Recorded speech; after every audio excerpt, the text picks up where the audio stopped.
Hello and welcome to episode 696 of the podcast for Friday, February 12th, 2021. It is the weekend, so we're going to have some fun. Engineer Randy Walker will join me.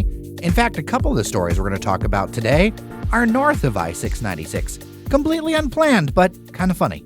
Joining me virtually, Engineer Randy Walker. Randy, it's good to talk to you, man. Always happy to be here, and I believe we're talking about my favorite thing, once again, food. Of course. We can't do a segment with you without talking about food. And first up, I saw the pictures. You posted them to our Instagram, and my mouth drooled because here's the deal. The only experience I really have with Swedish food is basically IKEA. And that's not really that great.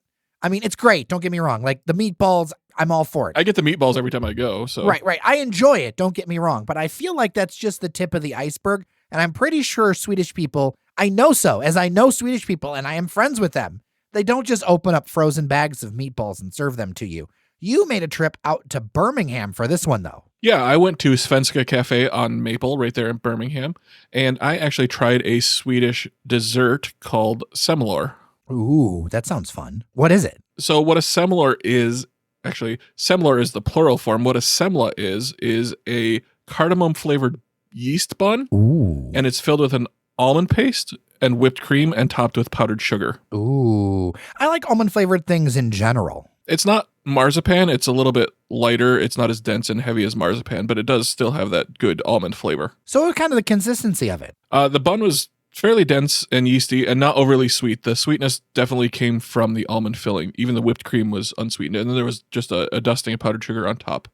But these are actually Fat Tuesday treats. Ooh. Yeah, I actually appreciate the dial back. Don't get me wrong. We're getting a bunch of punchki for the team here at Daily Detroit as, Fat Tuesday is upon us. But I really appreciate desserts that have the sweetness kind of dialed back so there can be a little bit more sophistication to the palate. Yeah, these were definitely less sweet. So if you're looking for something as an alternative to Polish punchki, I would definitely recommend Swedish semlor. So I saw a red drink. And a red drink, when I say red drink, people might think that, I'm talking about like the cherry and the hug, the little barrel of red drink. But no, this was like a red drink. Yeah, it was a bright red liquid. I ordered iced tea. Okay. And they warned me it's raspberry flavored. Is that okay? And I thought, sure, that sounds great. It's unsweetened. So again. Ooh, pucker up. Yeah, so it was a nice tart raspberry flavor for sure. So is it completely unsweetened or is there like a little hint of it? Because I actually like the tartness of raspberry, but with a tinge of sweetness. It didn't taste sweetened to me at all. If there was sugar in there, it was very minimal. But you could certainly add your own if you wanted it sweeter. Well, I'm a big fan of raspberry. It makes me think, I know it's a completely different taste and flavor, but I'm kind of missing, in the pandemic, I haven't had any. Over at, was it Detroit Bubble Tea? They have like a raspberry vanilla boba thing, totally off topic, but all of a sudden I'm thinking about that because Randy, whenever you come on the show, you make me hungry. Well, the other thing I had there was also delicious. I had the Kokos Mums, which are a coconut marshmallow cream puff. What? And it was delicious. It was a nice homemade marshmallow coated with coconut on the outside. It was so good. So what's key to a good marshmallow? Because I'll be honest with you, like when I get marshmallows from the store and it's like kind of in the bag, I kind of just, it's a little bit too much for me. So what's the difference? Yeah, the bag marshmallows are dense and dry. Good marshmallow is soft, fluffy, and sticky. What makes that difference behind the scenes? Because I know you're a bit of a gastron. Chef? I don't know exactly the right words. You're not a chef, but you know what I mean. You're into food. So some of the things they have to do to the bagged marshmallows is dry them out and coat them so that they don't stick together. These marshmallows are cut and served individually, so they can afford to be a little stickier. They are coated with coconut on the outside, though, so that helps with the stickiness. And then the inside is just a lot of air incorporated into it so that it's light and fluffy. I used to have a terrible opinion of tofu, and then I had like the good stuff. And I was like, I'm never having the bad stuff again. Because like it's that same kind of like texture thing. So I'm looking forward to wanting to try this. Exactly. Well, if people want to find this place, where can they? I know that they got a website, but they're in where? Birmingham? Yeah, they're in Birmingham. They are on Maple between Woodward and Adams on the south side. Oh, so they're pretty close to downtown Birmingham there. Yeah, for sure. All right. And the website? The website is svenska-cafe.com. All right, from Swedish treats, let's go to Flavortown. I've always wanted to say that on the show. I've always wanted to have an excuse to be like, Randy, let's go to Flavortown. But the problem is that, Randy, we can't actually go to Flavortown Kitchen, although we now have one in the region. Yeah, Guy Fieri has opened up a ghost kitchen at Partridge Creek. So a ghost kitchen is a kitchen that has no physical presence. You can order takeout. Sometimes you can order pickup, but you can't actually go into the restaurant, sit down, and eat there. And I'm not going to bag hard on Guy Fieri because I actually, he's done a lot of good things for the community over the years. Yeah, he's a great human being. Yeah, for sure. And he also is very self-effacing on Twitter, which I very much appreciate. He loves to share memes that kind of tear into him. But since this is a ghost kitchen, I mean, I don't even think we can go up to like a NASCAR racing stripe fridge and pick anything up. We've got to get it through an app, right? Yeah, it looks like you can order online at guysflavortownkitchen.com. All right. So basically, what are we looking at here? I'm thinking this is going to be pretty American food. Yeah, you've got, jalapeno poppers, buffalo wings, that type of thing. One of the shareables that looks good to me is a cheesesteak egg roll with shaved ribeye and a sriracha ketchup. Okay. I mean, I feel like we're going to have to try some of this, Randy. There are a couple things on here that I'm kind of particular about. Number one, fried pickles and ranch. I love fried pickles, and I really hope they're good. Yeah, fried pickles are one of those things that are either really good or really bad. There's no in between. And you've got to execute them right because the pickle inside, like the moisture can kind of leak out or like make the outside bad. It's really hard to do, and I'm kind of surprised they're doing it in like a mass model. Yeah, hopefully they pack it so it travels well. Isn't that always kind of the challenge with this kind of stuff, though? Yeah, fried food just doesn't travel too far for too long. Yeah, that's true. So, Randy, I'm ashamed I want to try this one. And it is a sandwich that is similar to one that actually I tried a few years ago in downtown Royal Oak, where they made a burger out of a mac and cheese patty. This is a bacon mac and cheese burger, which I just can feel my heart seizing now. But it was voted the best burger in Las Vegas. And I don't use really Las Vegas as my standards for things.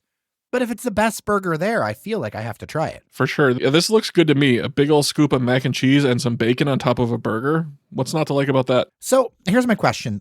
And I've never had it. And it's because I've never been to a Flavortown restaurant.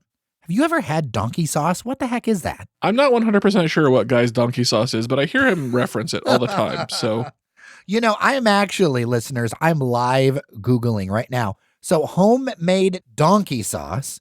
Let's go through these ingredients and you tell me what you think about them. 1 cup of mayo, 2 heads of garlic roasted, a teaspoon of mustard, a teaspoon of Worcestershire, a teaspoon of sriracha, which is optional, and then a pinch of kosher salt and pepper. What does that sound like to you? Oh, so it's just a spicy mayo.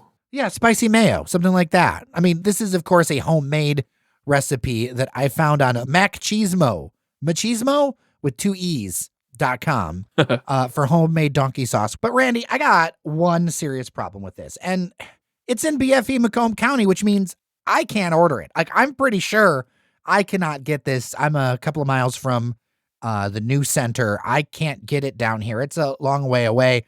And then I'm not sure how I'd actually get my hands on it if I wanted to try it. Like, do we have a listener in Macomb County where we could like rendezvous for the Guy Fieri? Unless, of course, you can get it in Ferndale. No, I just tried searching in Ferndale and it says no delivery services available here either. So, you know who has to order us Guy Fieri's Flavortown, right? Who's that? Our friend Dave. There we go. Right? So Dave, listener Dave in Macomb County, you know who you are. You are our doorway to Guy Fieri's Flavortown. I'm not sure we want to go. I mean, I want to go. I want to try it because there's so much hype around it. But we would definitely need a stand-in. And if he can't do it, if you're a listener in Macomb County and you go into one of the apps that they can do, whether it's Uber Eats or Grubhub or any of that stuff, and you can get Flavortown, email me, jer@dailydetroit.com.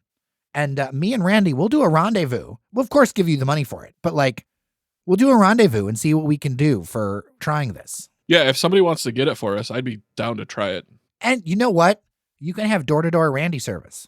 Perfect. We might even throw in some swag to help sweeten the deal. You know what? Yes, we will. You want a sticker? And you're in Macomb County and can do this? You're in. We will definitely bring stickers with us. All right, Randy, before I let you go, we've had a interesting question from a few listeners about podcast apps. Now, listeners pick up the podcast in a variety of apps: Apple Podcasts, Spotify, Google Podcasts, Stitcher, just you name it. In fact, Randy, you even mentioned that you noted that some people actually even listen to the podcasts on the website, not using an app at all. That's right, but my preferred way to listen to our show and all of my podcasts is actually the Overcast app. You were mentioning this in our team Slack because I have gotten the question from a number of people. They want a podcast app that does pretty much no tracking. They want something that's got that privacy. They're very worried about online privacy, and for us, it's one of the reasons we don't really do a bunch of like tracking ads on the website and all that kind of stuff. Cause we agree, we would prefer to respect your bandwidth and your time and all that other stuff and not, clutter things up. But, the podcast app is something that, it comes with every iPhone. In fact, Google Podcasts now comes with your Android phone. It's now available on Android. But Overcast, and it's an app that I use myself, but I didn't think about what you highlighted to me, which was the privacy part. Yeah, this is a feature that they recently rolled out, and it gives you a privacy report of every podcast you listen to. So if you go to your podcast's homepage inside the Overcast app, it'll tell you what sort of data each podcast collects about you. So for example, because of our host, the Daily Detroit Podcast provides basically total listeners and listener count by region. So we don't know who you are. We know that you're from a certain area, but we don't know who you are. And we don't know individually that you've listened. We know how many people have listened and where they're from, but we don't know that you, listener Jane Doe in Macomb County, listened to us. Right. Or, we don't know Livonia or whatever. We don't know individual people. Now, there are a lot of technologies out there now in podcasting where people are trying to get a hold of that targeting technology. And I'm not a big fan of it, to be very honest with you, because I believe in listener privacy. The other nice thing about the Overcast app is that it doesn't necessarily share a bunch of data back. Like, one thing that's interesting, and it is useful to us to an extent, but like we know, not by individual, but we know through Apple Podcast dashboard, the percentage of how much in aggregate our show was listened to. We know a variety of stats like that, but we don't, like something like an Overcast actually doesn't share any of that, and also keeps your playlist private, which is, I think, important to some people. Yeah, for sure. Overcast doesn't collect the data that the podcasts may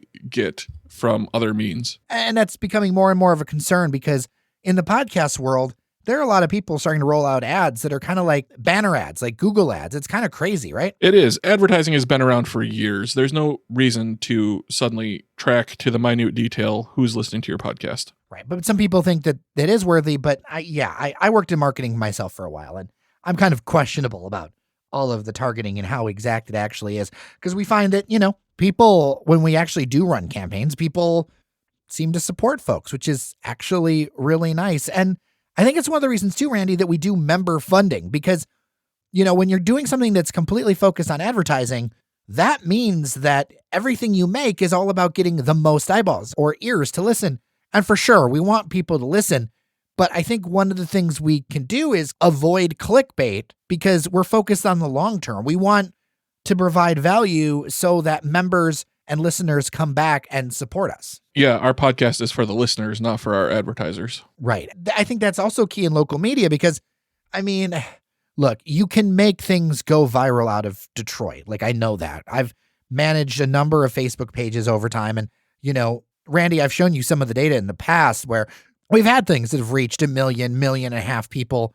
But long term, that doesn't really build much. Like, it's great and people are interested and it builds buzz, but at the end of the day, that doesn't really keep the lights on. What keeps the lights on is the listeners and your longtime supporters. So before I let you go, what else do you like about Overcast? Overcast has a feature called Smart Speed, so it will speed up your playback of your podcast so you can listen to more in a shorter amount of time, and it does it without distorting or making the audio sound unnatural. It has voice boost, so all of your podcasts that you listen to sound the same volume, so you're not listening to a news podcast at one level and then a TV show recap podcast that just blows your eardrums out. That is a thing. That's a real thing because a lot of podcast producers don't normalize their audio to the standards of like the apps because it's about approximate. But, Apple Podcasts, Spotify, whatever, there's different guides for how loud your audio should be. And a lot of producers just don't pay attention to them. You can also create playlists in Overcast, so you can sort your shows into different playlists and sort episodes in the playlist so that they play in the order that you want to hear them in. Oh, yeah. I actually use that myself when it comes to Overcast. I will be that person and share with listeners the playlist that I have because I find it to be pretty useful. And I don't have all my podcasts in playlists, but I find it to be helpful. Yeah, I keep my news and tech podcasts in one playlist, and I keep my entertainment podcasts in another playlist. So I have a daily news category, a fun stuff category, a local category, a podcast on podcast category, because I'm that nerdy, politics category, and a tech category. And there's a number of podcasts in there that, I haven't put into one of those yet, but most of them are in there. Overcast also supports Apple Watch and CarPlay, so if you're full into the Apple ecosystem, it's got full support for those platforms as well. I am one of those Apple people. Now, I will say this, and we don't really have the answer because neither of us are Android people, but we are definitely looking for what is the best privacy podcast app on the Android platform. So if you've got feedback, feel free to send it in to me or Engineer Randy at jer@dailydetroit.com. I know that there are more people listening on Android, but in general, podcasts tend to lean towards the Apple crowd. Well, Randy, that was fun. I always have fun talking food and technology. I figured you would, and I figured it would be a good way to send people out on a Friday. Maybe leave you with a little bit of smile, a little bit of a new thing. Maybe, if you email us, we'll share some podcast recommendations. I'd love to swap some. You can do that is actually also on our private Facebook group that we have for Daily Detroit podcast fans. That's different than our page. And it's completely focused on the show itself. And so if you've got recommendations of podcasts that you listen to, I know one of the podcasts I regularly listen to is Make Me Smart by Kai and Molly. That's one that I definitely like. I try to keep abreast of tech news by listening to the Daily Tech News Show every day. That is a good one. Tom Merritt, right? Absolutely. And funny enough, I think Molly Wood used to host a show with Tom Merritt, didn't she? They were on Buzz Out Loud from CNET. How many years ago was that? Way too many. Way too many. We've been listening to podcasts for a long time, sir. We have. Well, I hope that you have an absolutely wonderful weekend. I'm Jer Stays. And I'm Randy Walker. Take care of each other, and we'll see you around Detroit. Happy Valentine's Day, and we will talk Monday.